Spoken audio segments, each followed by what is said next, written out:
Hello friends, नमस्कार, good morning and good evening. कैसे हैं आप सब। तो फ्रेंड्स, हम लोग पॉलिटी में नया टॉपिक पढ़ेंगे, प्रस्तावना यानी कि उद्देश्य का।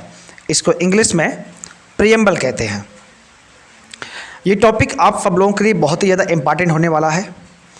अभी तक आप लोगों ने कैसे पढ़ा, कहाँ से पढ़ा, क्या पढ़ा, सब अच्छा है, लेकिन आप यदि ये वीडियो अच्छे से देख लेते हैं लास्ट तक तो आपका कोई भी डाउट नहीं बचता और एग्ज़ाम में प्रस्तावना से रिलेटेड कोई भी क्वेश्चन आपका गलत नहीं होगा।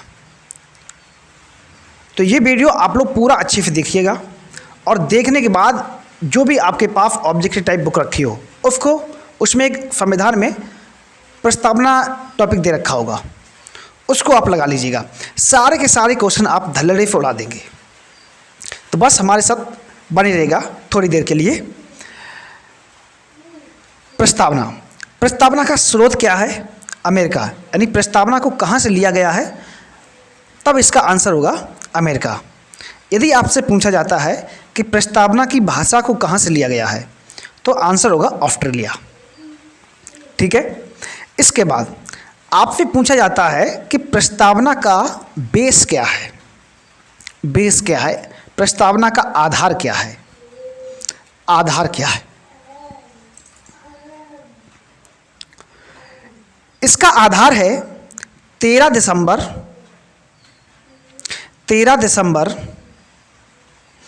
1946 को पंडित जवाहरलाल नेहरू द्वारा जो संविधान सभा में उद्देश्य प्रस्ताव जो पेश किया था, वो इसका क्या है? आधार है। और संविधान सभा ने उसको कब एक्सेप्ट किया था? 22 जनवरी 1947 को एक्सेप्ट किया था। यानी कि संविधान सभा ने प्रस्तावना को कब एक्सेप्ट किया था? तो इसका आंसर होगा 22 जनवरी 1947। और प्रस्तावना का बेस क्या है? तो जवाहरलाल नेहरू द्वारा जो उद्देश्य प्रस्ताव संविधान सभा में पेश किया था, कब? 13 दिसंबर 1946 का। ये इसका क्या है? बेस है, यानी कि आधार है। अब हम बात करते हैं कि प्रस्तावना कहते किसे हैं। प्रस्तावना संविधान के परिचय अथवा भूमिका को कहते हैं। प्रस्तावना संविधान के परिचय अथवा भूमिका को कहते हैं। आपने देखा होगा जब कोई बुक आप खरीदते हैं तो फ्रंट पेज पे लिखा रहता है, या एक जब आप बुक खोलते हैं तो उसके फ्रंट पेज पे लिखा रहता है भूमिका। उस बुक के बारे में क्या क्या, कहाँ पर, कैसे बताया गया है, पूरी उस एक पेज के अंदर नॉलेज होती है। या आपने देखा होगा जब आप लॉन्ग क्वेश्चन लिखते थे बचपन में, तो उसमें सबसे पहले हेडिंग आप लगा देते भूमिका। यानी कि उस भूमिका में आप क्या लिखते थे कि इस क्वेश्चन के अंतर्गत हम क्या क्या लिखने वाले हैं, उस सब का सब निचोड़ आप भूमिका में लिख देते थे। कहने का मतलब ये है कि पूरे संविधान का जो निचोड़ है वो प्रस्तावना में है। और संविधान की आत्मा और हृदय किसको कहा जाता है? तो प्रस्तावना को ही कहा जाता है। अब हम बात करते हैं कि प्रस्तावना का उल्लेख सर्वप्रथम कहाँ देखने को हमें मिलता है। प्रस्तावना का उल्लेख पूरे विश्व में सबसे पहले प्लेटो के ग्रंथों में देखने को मिलता है। कहाँ देखने को मिलता है? प्लेटो के ग्रंथों में देखने को मिलता है।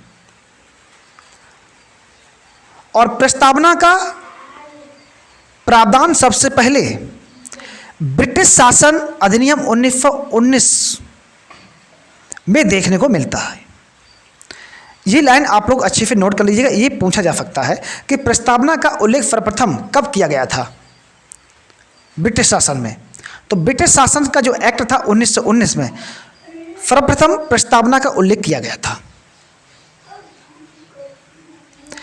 प्रस्तावना में अमेंडमेंट कब कब किया गया? तो प्रस्तावना में अब तक मात्र जो है एक बार अमेंडमेंट किया गया है, यानी एक बार संशोधन किया जा चुका है। 42वें CAA 1976 के द्वारा। इसमें 3 शब्द जोड़े गए थे। पहला शब्द था समाजवाद। ये क्रम से भी बेटा पूछे जाते हैं। समाजवाद। दूसरा शब्द था पंथ निरपेक्ष। ध्यान रखना, संविधान में धर्मनिरपेक्ष की बात नहीं की गई है, पंथ निरपेक्ष की बात की गई है। या पंथनिरपेक्ष शब्द का प्रयोग किया गया है। धर्मनिरपेक्ष शब्द का प्रयोग संविधान में नहीं किया गया है, कहीं पर भी नहीं किया गया है। और तीसरा शब्द था अखंडता। इनका बेटा क्रम पूछा जाता है।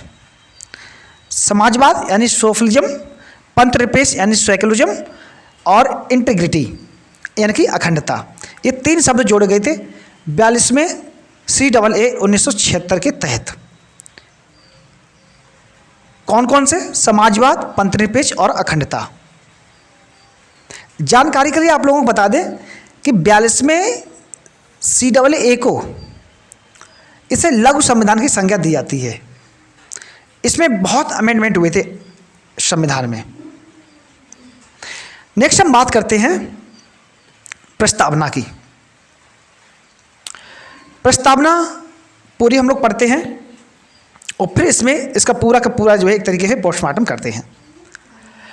हम भारत के लोग भारत को एक संपूर्ण प्रभुत्व संपन्न समाजवादी, पंथनिरपेक्ष, लोकतंत्रात्मक गणराज्य बनाने के लिए तथा इसके समस्त नागरिकों को सामाजिक, आर्थिक, राजनीतिक न्याय, विचार, अभिव्यक्ति, विश्वास, धर्म, उपासना की स्वतंत्रता, प्रतिष्ठा और अवसर की समता प्राप्त करने के लिए तथा उन सब में व्यक्ति की गरिमा और राष्ट्र की एकता तथा अखंडता सुनिश्चित करने वाली बंधुता बढ़ाने के लिए दृढ़ संकल्प होकर अपनी इस संविधान सभा में आज 26 नवंबर 1949 ईस्वी को एतद द्वारा इस संविधान को अंगीकृत, अधिनियमित और आत्मर्पित करते हैं। अब ये प्रस्तावना पूरी की पूरी हो गई। अब यहाँ से प्रस्तावना से क्वेश्चन किस तरीके से पूछे जाते हैं इसको समझते हैं। फिर इन शब्दों के बारे में डिटेल से जानते हैं, जैसे अभिव्यक्ति का मतलब क्या होता है, प्रतिष्ठा अवसर का मतलब क्या है, समाजवादी शब्द का मतलब क्या होता है, पंथनिरपेक्ष का मतलब क्या है, लोकतंत्रात्मक का मतलब क्या है, गणराज्य का मतलब क्या होता है, संपूर्ण यहाँ पर प्रभुत्व संपन्न आया है इसका क्या मतलब है, ठीक है, सामाजिक आर्थिक ये न्याय की बात की गई है। इस तरीके से इन हर शब्द को बहुत अच्छी से डेप्थ में हम लोग समझेंगे। तो पहला क्वेश्चन यहाँ पर यह बनता है कि प्रस्तावना में कितने प्रकार की न्याय की बात कही गई है, कितने प्रकार की न्याय की बात कही गई है, और ये न्याय की जो बात कही गई है इसको किसकी क्रांति से लिया गया है। ये बहुत ही गजब की चीज़ें आपको देखने को यहाँ पर मिलेंगी, सुनने को मिलेंगी, सीखने को मिलेंगी। तो आप लोग बस हमारे साथ धैर्यपूर्वक बने रहिएगा। कितने प्रकार के जस्टिस की बात की गई है, तो 3 प्रकार के जस्टिस की बात कही गई है। कितने प्रकार की बेटा? 3 प्रकार की। कौन कौन से? सामाजिक, आर्थिक और राजनीतिक न्याय। इन 3 न्यायों की बात की गई है प्रस्तावना में। और इन तीनों शब्दों को कहां से लिया गया है, तो आंसर होगा रूसी क्रांति। रूसी क्रांति, आप लोग कॉपी पेन लेके बैठिएगा, इनको नोट करती रहिएगा। रूसी क्रांति कब हुई थी, तो इसका आंसर होगा 1917 में हुई थी, 1917 में। इसके बाद अब आपसे पूछ सकता है कि प्रस्तावना में कितने प्रकार की स्वतंत्रता की बात कही गई है, स्वतंत्रता की बात कही गई है, तो 5 प्रकार की स्वतंत्रता की बात कही गई है। कौन कौन से? विचार की स्वतंत्रता, अभिव्यक्ति की स्वतंत्रता, विश्वास की स्वतंत्रता, धर्म और उपासना की स्वतंत्रता। इन 5 प्रकार की स्वतंत्रता की बात कही गई है कहाँ पर? प्रस्तावना में। इनका क्रम भी ध्यान रखिएगा, क्रम भी पूछा जा सकता है आपसे।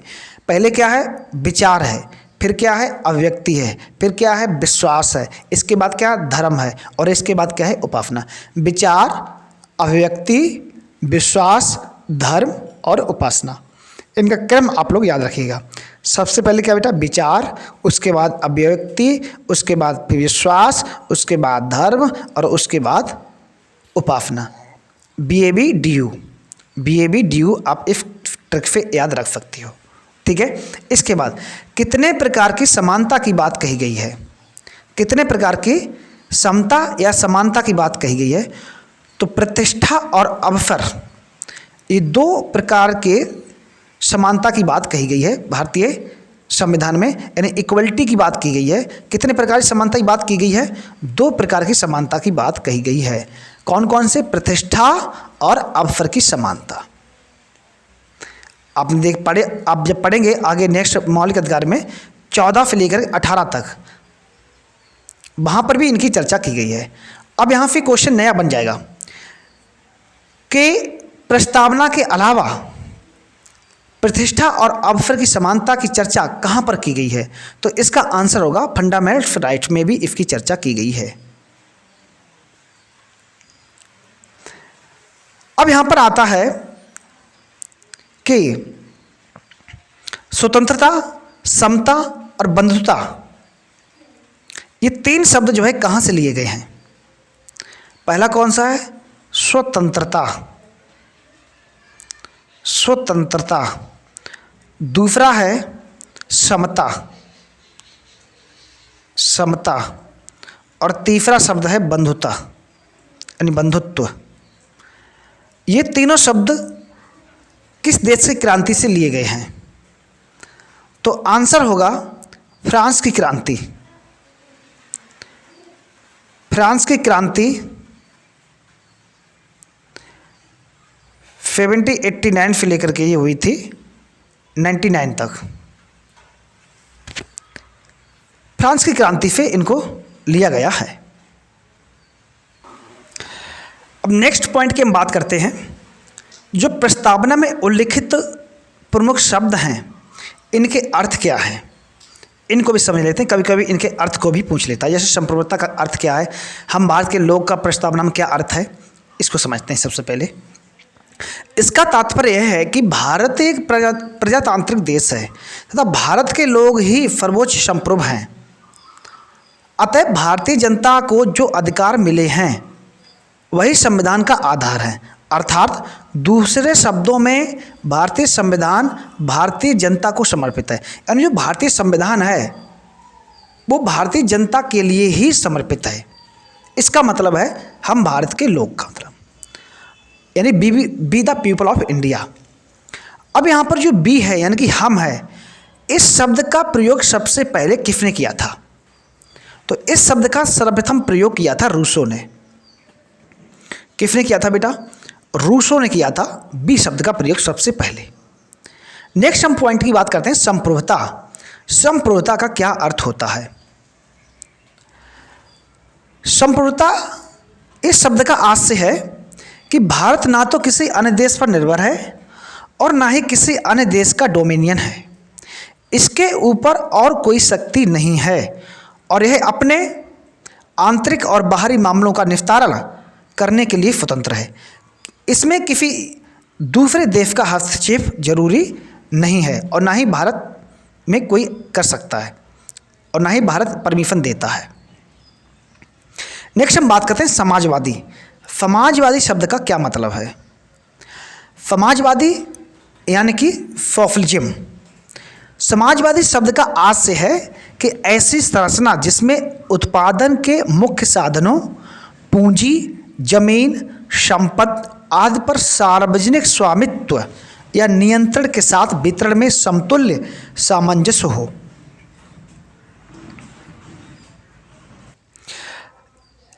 इसका मतलब ये हुआ कि भारत जो है वो मिश्रित अर्थव्यवस्था में आस्था रखता है। अब हम बात करते हैं पंथ निरपेक्ष की, यानी कि सेकुलरिज्म की बात करते हैं। पंथ निरपेक्ष, देखिए भारतीय संविधान में कहीं पर भी धर्म निरपेक्ष की बात नहीं कही गई है। किसकी बात नहीं कही गई है, धर्म निरपेक्ष की बात नहीं की गई है, ध्यान रखिएगा, ठीक है। धर्म निरपेक्ष की भारतीय संविधान में बात नहीं की गई है। किसकी बात की गई है, किस शब्द का प्रयोग किया गया है, पंथ निरपेक्ष शब्द का प्रयोग किया गया है। इसका मतलब क्या है, इसका मतलब ये है कि जो धर्म के अंदर पंथ हैं, जैसे कि आपने देखो शिया है, शिया, सुन्नी, जैनी आदि, ये सब क्या हैं, पंथ हैं। तो इनको भी ले लिया गया है, इनको छोड़ा नहीं गया। अगर धर्मनिरपेक्ष की बात होती फिर इसमें धर्म ही धर्म आ जाते, फिर पंथ छूट जाते। तो पंथ ना छूटे इसलिए धर्मनिरपेक्ष शब्द का प्रयोग ना करके पंथ निरपेक्ष शब्द का प्रयोग किया गया। इसलिए संविधान में अनुच्छेद 25 से 28 तक धार्मिक स्वतंत्रता का अधिकार जो है जोड़ी गई। भारतीय संविधान में पंथ निरपेक्षता की सभी अवधारणाएं विद्यमान हैं, अर्थात हमारे देश में सभी धर्म जो हैं वो कैसे हैं, समान हैं, और उन्हें सरकार का समान जो है समर्थन प्राप्त है, समान समर्थन प्राप्त है। राज्य सरकार या केंद्र सरकार कभी ऐसा नहीं कर सकती, किसी भी धर्म को बढ़ावा नहीं दे सकती है। उसकी निगाह में सभी धर्म क्या हैं, इक्वल हैं, यानी कि समान हैं, किसी भी विशेष धर्म को बढ़ावा नहीं दे सकती है, इस संविधान में है। अब हकीकत क्या है वो अलग चीज़ है। लोकतंत्र की हम बात करते हैं, यानी कि यहाँ पर डेमोक्रेसी की बात करते हैं। डेमोक्रेसी क्या है? संविधान की प्रस्तावना में लोकतांत्रिक शब्द का इस्तेमाल बृहद रूप में किया गया है, जिसमें न केवल राजनीति लोकतंत्र बल्कि सामाजिक व आर्थिक लोकतंत्र को भी शामिल किया गया है। वयस्क मताधिकार, सामाजिक चुनाव, कानून की सर्वोच्चता, न्यायपालिका की स्वतंत्रता, भेदभाव का अभाव भारतीय राज्य व्यवस्था के लोकतांत्रिक लक्षण के स्वरूप हैं। इसका मतलब ये हुआ डेमोक्रेसी का, यानी कि सर्वोच्च जो शक्ति है वह सब जनता के हाथों में है। किसके हाथों में है? जनता के हाथों में है। जनता चाहे उसे चुन सकती है और चुनती है। अब देखते हैं यानी भारत कैसा है। भारत जो है दुनिया का सबसे बड़ा डेमोक्रेटिक कंट्री है। अब हम बात करते हैं गणतंत्र की, रिपब्लिक की बात करते हैं।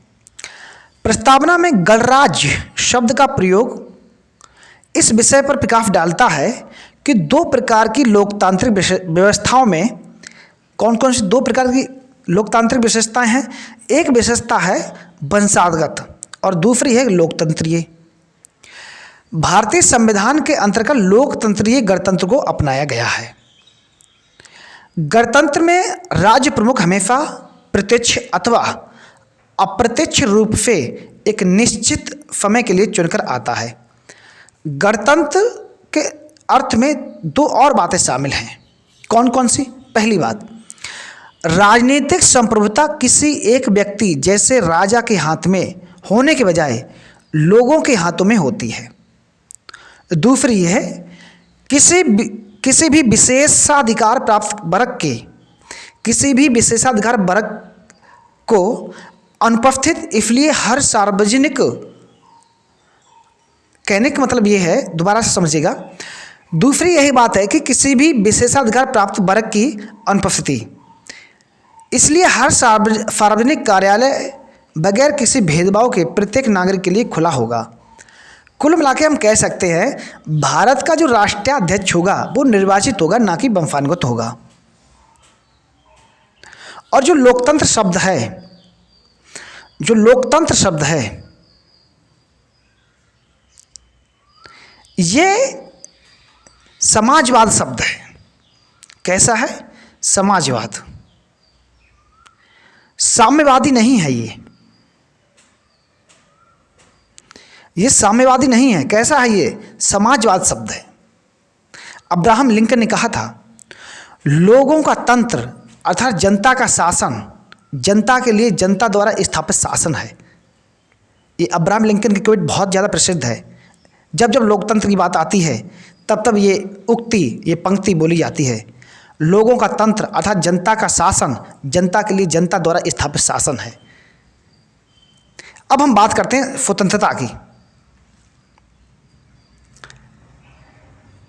यहाँ स्वतंत्रता का तात्पर्य नागरिक स्वतंत्रता से है। स्वतंत्रता के अधिकार का इस्तेमाल संविधान में लिखी सीमाओं के भीतर ही किया जा सकता है। यह व्यक्ति के विकास के लिए अवसर प्रदान करता है। क्या प्रदान करता है? अवसर प्रदान करता है। अब हम बात करते हैं न्याय। जो प्रस्तावना में 3 प्रकार के न्याय की बात कही गई है। कौन कौन से? सामाजिक, आर्थिक और राजनीतिक। न्याय का भारतीय संविधान की प्रस्तावना में उल्लेख है, जिसे 3 भिन्न रूप में देखा जा सकता है।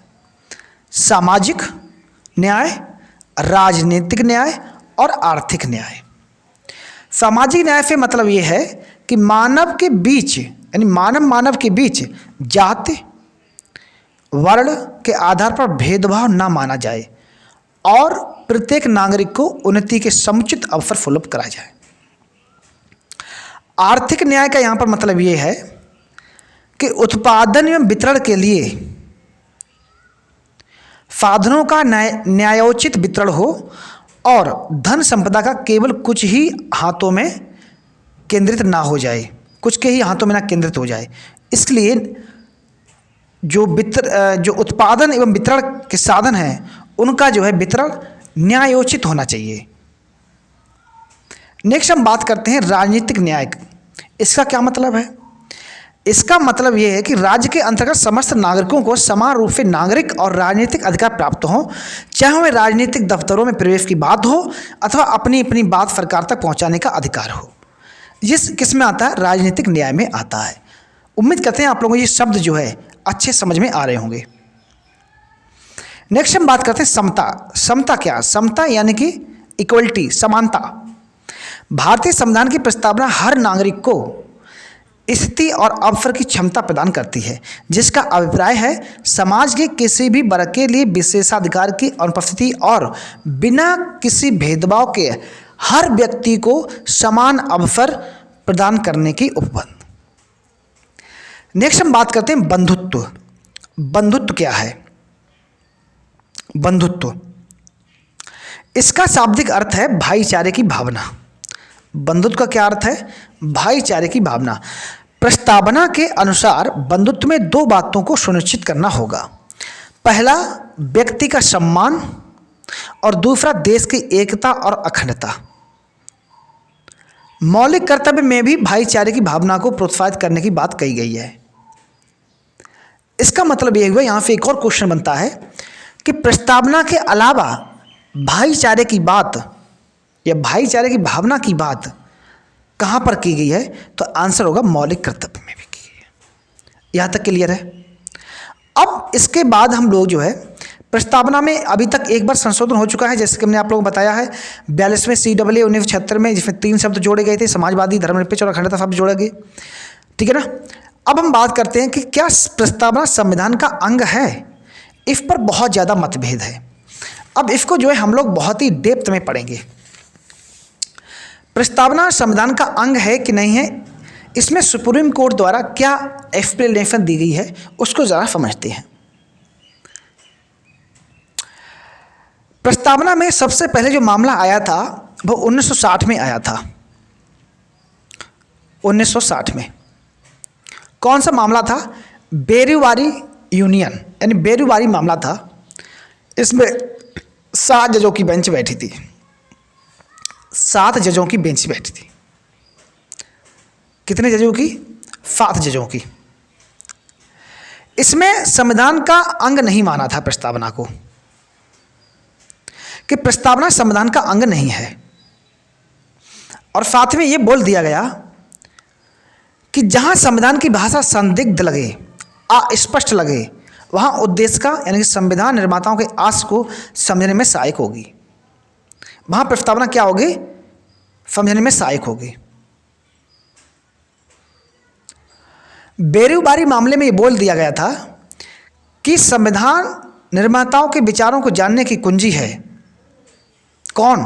प्रस्तावना। बेरीवारी मामले में क्या बोला गया था? बेरीवारी मामला 1960 में जो 7 जजों की बेंच थी उसमें कोर्ट ने बोल दिया गया कि प्रस्तावना संविधान निर्माताओं के विचारों को जानने की कुंजी है। अब मामला दूसरा आता है 1967 में, गोलकनाथ केस 1967।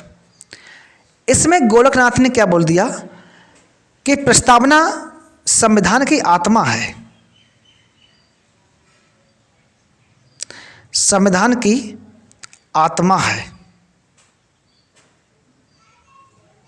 ये बात बोल दी गई गोलकनाथ केस 1967 में। आपसे यहाँ से क्वेश्चन पूछ सकता है कि किस मामले में प्रस्तावना को संविधान की आत्मा कही गई है? तो गोलकनाथ केस 1967 में ये बात बोली गई। इसके बाद जो सबसे महत्वपूर्ण केस आता है वो आता है केशवानंद भारती मामले 1973। इसमें क्या बोला गया समझते हैं। ये काफ़ी ज़्यादा इंपॉर्टेंट है आप लोगों के लिए। केशवानंद केस 1973 में ये अब तक की सबसे बड़ी बेंच थी। ये 13 जजों की बेंच थी। कितने जजों की बेंच थी? 13 जजों की बेंच थी। इसमें इन्होंने बोला कि प्रस्तावना संविधान का अंग है। दूसरी बात इन्होंने बोली कि उद्देश्य का यानी प्रस्तावना में संशोधन किया जा सकता है, लेकिन वहीं पर इन्होंने ये भी बोला कि प्रस्तावना न्याय योग्य नहीं है, इसके आधार पर न्याय नहीं दिया जा सकता है।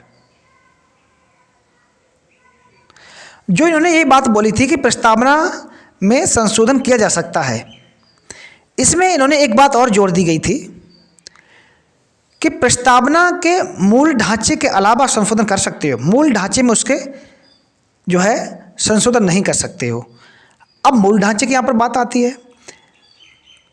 मूल ढांचे में लोगों ने कहा क्या क्या आपने माना है, तो कोर्ट ने कहा जैसी स्थिति होगी वैसे वैसे वहाँ पर बता दिया जाएगा कि ये मूल ढांचा है, यहाँ पर इस तरीके से इसमें संशोधन नहीं कर सकते हैं, मतलब स्थिति के अनुसार। कुल मिला के केशवानंद भारती केस जो 1973 का था, इसमें क्या क्या बोला गया दोबारा सुन लीजिएगा। केशवानंद केस 1973 में कोर्ट ने माना कि प्रस्तावना संविधान का अंग है, अरे प्रस्तावना संविधान का अभिन्न अंग है। प्रस्तावना में संशोधन किया जा सकता है, लेकिन मूल ढांचे के अलावा किया जा सकता है, यानी मूल ढांचे को छोड़कर।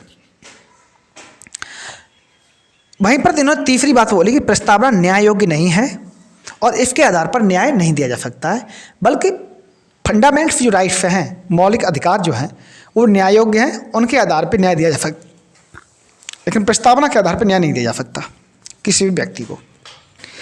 फिर इसके बाद 1993 में एक केस आया,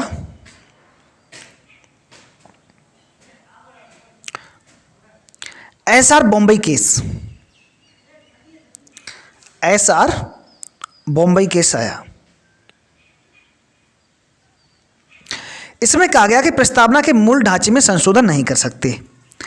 अब इन्होंने प्रस्तावना के मूल ढांचे में क्या क्या बताया? इन्होंने बताया प्रस्तावना के मूल ढांचे में बताया जैसे कि पंथ निरपेक्ष हो गया, इसको आप संशोधित नहीं कर सकते। दूसरा समाजवाद,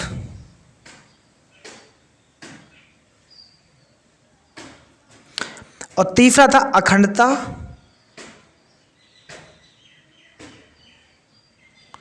व एकता।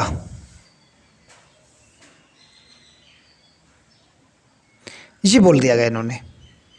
अब हम बात करते हैं नेक्स्ट कमेंट्स की। प्रस्तावना को संविधान की आत्मा या कुंजी किसने माना है, ये क्वेश्चन आपसे पूछ सकता है। आप जैसे हम बोल रहे हैं वैसे वैसे आप लोग जो है नोट करते रहिएगा। प्रस्तावना को संविधान की आत्मा या कुंजी किसने माना है, तो आंसर होगा ठाकुर दास भार्गव। ठाकुर दास भार्गव, इन्होंने प्रस्तावना को संविधान की आत्मा और कुंजी कहा है।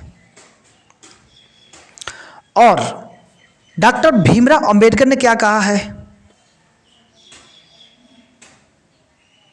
किसको आत्मा कहा है, किसको हृदय कहा है, तो अनुच्छेद 32 को, आर्टिकल 32 को डॉक्टर भीमराव अंबेडकर ने संविधान की आत्मा और हृदय कहा है। यानी कि संवैधानिक उपचारों का अधिकार जो है, जिसमें हम 5 प्रकार के रिट जो है कोर्ट में दायर करते हैं, उसको उन्होंने बोला है।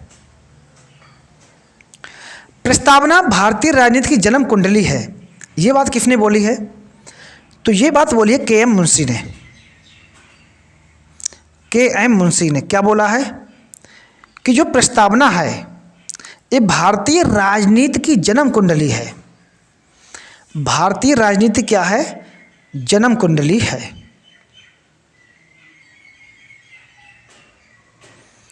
ये बात किसने बोली? तो आंसर होगा के.एम. मुंशी ने। के मुंशी ने बोली है। ये बात किसने बोली कि प्रस्तावना वृद्धावस्था का प्रलेख है? प्रस्तावना वृद्धावस्था का प्रलेख है। ये बात किसने बोली? तो अर्नेस्ट बार्कर ने।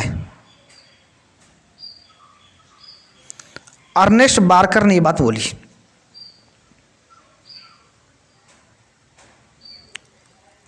तो ये थे कुछ कमेंट्स। तो उम्मीद करते हैं कि आप लोगों को ये प्रस्तावना अच्छे से समझ में आई होगी।